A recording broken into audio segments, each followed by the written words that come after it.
అవినీతి అక్రమం చేసిన ప్రతి వాళ్ళు కూడా అరెస్ట్ కాక తప్పదు. ఈ మధ్య పదే పదే ట్విట్టర్ నన్ను దమ్ముంటే అరెస్ట్ చేసుకోండి అని సన్నాయి నొక్కులు నొక్కుతున్న వైనం మనం చూస్తున్నాం. తప్పు చేస్తే, అవినీతి అక్రమాలు చేస్తే, ప్రజల సొమ్మును దోచుకుంటే డెఫినెట్గా అరెస్ట్ తప్పదు. ఎందుకు తొందరపడి ముందే కూస్తుందో ఈ కోయిల తెలియదు. కానీ ఈరోజు ఈ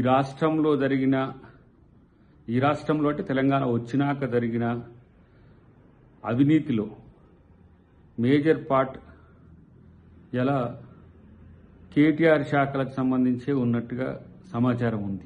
అంతేకాకుండా అన్నిటికీ అపెక్స్గా ఈరోజు మాజీ ముఖ్యమంత్రి కూడా దానికి బాధ్యుడై ఉంటాడు.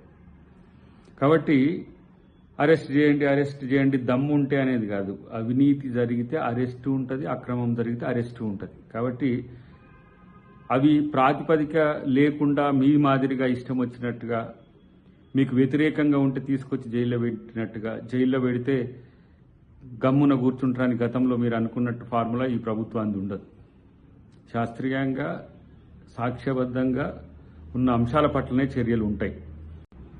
ఎవరికి లేని ఆదుర్ద కేటీఆర్కి ఎందుకు వస్తుందో ఆత్మపరిశీలన చేసుకోవాల్సిన అవసరం ఉంది.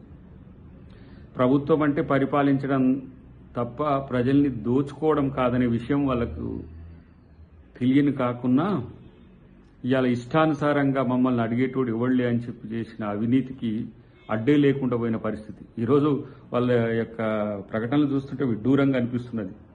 30,000 ఎకరాల భూముల్ని రైతుల దగ్గర నుంచి గుంజుకున్న బీఆర్ఎస్ వాళ్ళు ఇవాళ లగచెర్లలో దాని మీద మాట్లాడుతున్నారు. లగచెర్లను మనం క్యాన్సిల్ చేసినప్పుడు కూడా రాజకీయాలు చేస్తున్నారు.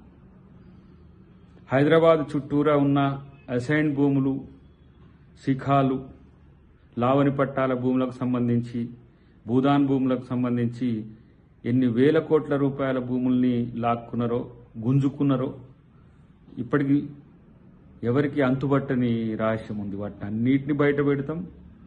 అరెస్ట్ తప్పదని అనే పరిస్థితుల్లో అరెస్ట్ ఉంటుంది. కాబట్టి ప్రతిసారి నన్ను అరెస్ట్ చేయి అనేది కాదు. డెఫినెట్గా తప్పు చేసిన వాళ్ళ పట్ల శిక్ష తప్పదు. ఈ ప్రభుత్వం ఊరుకునేది కాదు. ఎవరిని కూడా బేర్ చేస్తలేదు కదా.